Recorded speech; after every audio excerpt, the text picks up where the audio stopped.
A screwdriver slipped, and the man holding it had 9 days to live. He was standing over a sphere of plutonium the size of a grapefruit, showing 7 colleagues how close you could bring a nuclear chain reaction without starting one. It was the third core. The first was tested in the desert at Trinity. The second was dropped on Nagasaki. This one was crated and waiting for a bomber when Japan surrendered, so it stayed in the laboratory, and it killed 2 men before it was ever used. 6.2 kilograms of plutonium, about 3.5 inches across, warm to the touch from its own decay. The staff called it Rufus. After the second death, they stopped calling it Rufus. Los Alamos sat on a mesa in northern New Mexico, a town that did not appear on any map, built to design the first atomic weapons. By August 1945, the laboratory had built 3 plutonium cores and had run out of war to use them on. What it had not run out of was questions about how the things actually behaved.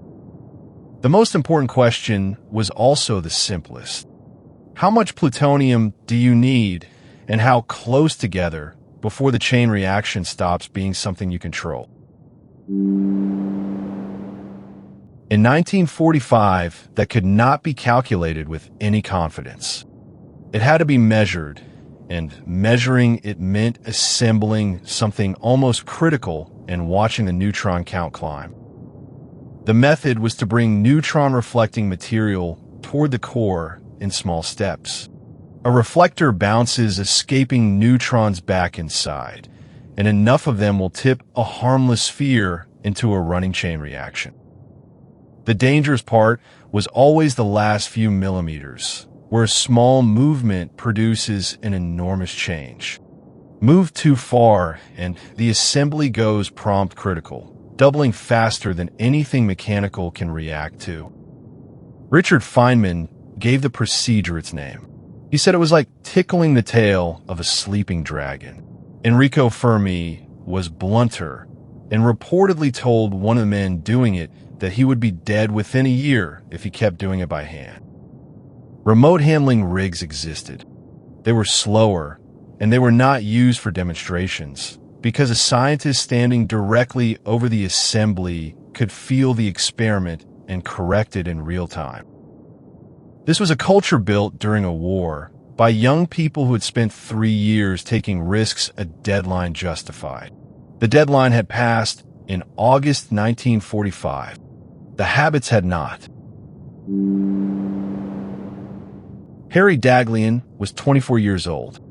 On the evening of the 21st of August, 1945, 6 days after the war ended, he went back to the Omega Site laboratory alone to finish an experiment. He was building a wall of tungsten carbide bricks around the core, 1 brick at a time, watching the neutron counters climb with each one. Working alone on a critical assembly was against the rules.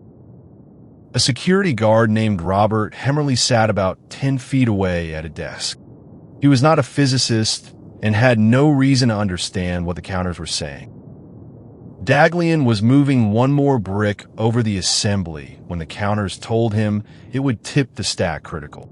He pulled his hand back and dropped the brick onto the center of the core. The room lit blue.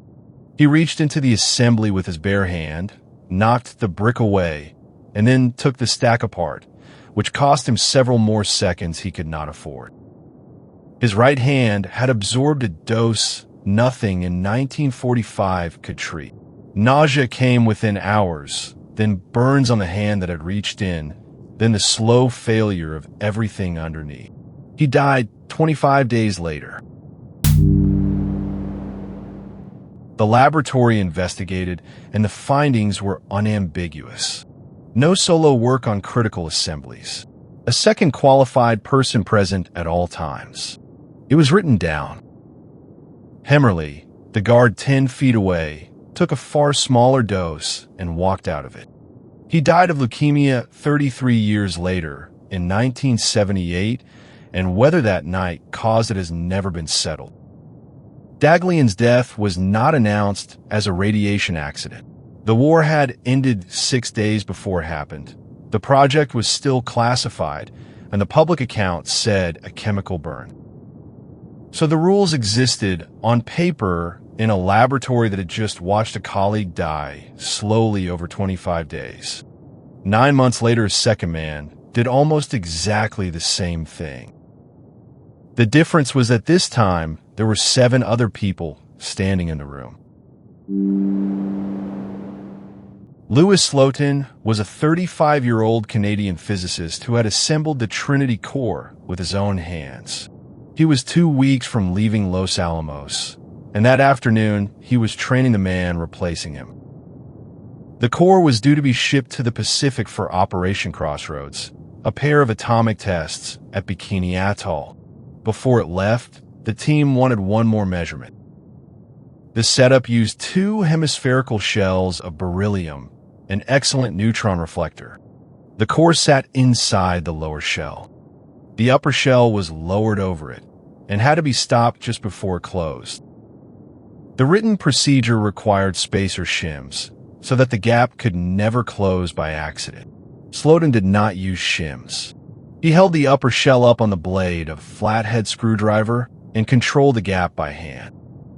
He had done it this way many times, in front of many people, and it had worked every time, until the afternoon of the 21st of May, 1946, when the blade slipped. The upper shell dropped onto the lower one.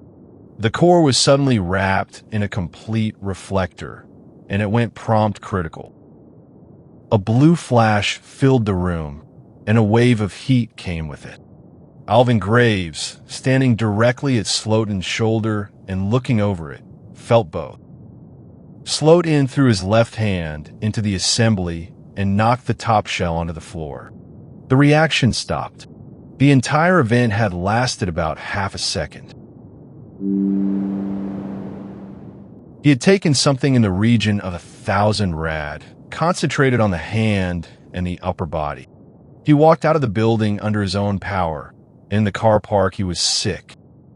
Then he did one more thing. He drew a diagram of exactly where every person in that room had been standing, so their doses could be reconstructed afterwards.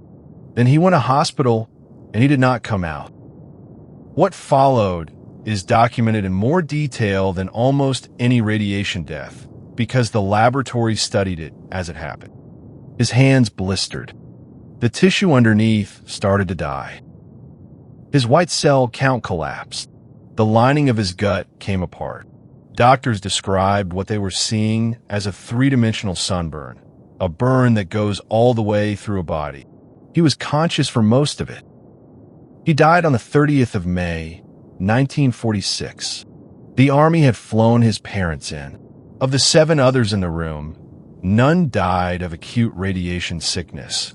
Graves, the closest, was hospitalized and recovered.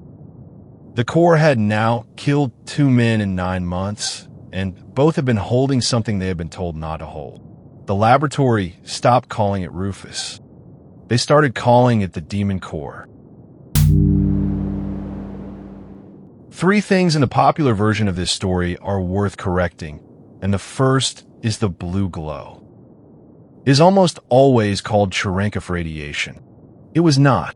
Cherenkov light needs a transparent medium like water. What those men saw was the air itself being ionized and fluorescing, which is a stranger and rarer thing to witness. The second is Slotin as the man who saved the room. He did end the reaction with his hand, and he did it in about half a second. But the burst was already self-limiting. The assembly heats, expands, and shuts itself down. What his body genuinely did was shield the people behind him, and what his diagram genuinely did was let doctors treat them properly. That is enough. It does not need the version where he stopped a nuclear explosion, because a criticality accident is not an explosion. The third is the core itself. It was never used in a weapon, and it is not sitting in a vault somewhere. In the summer of 1946, it was melted down, and its plutonium was recycled into the American stockpile. Hands-on criticality work at Los Alamos ended after Slotin. The experiments moved behind concrete walls run by remote control from a quarter of a mile away, which is how they had always been able to be run. A screwdriver slipped in a room full of people who understood exactly what it meant. 2 men died, proving a number that a machine could have measured for them.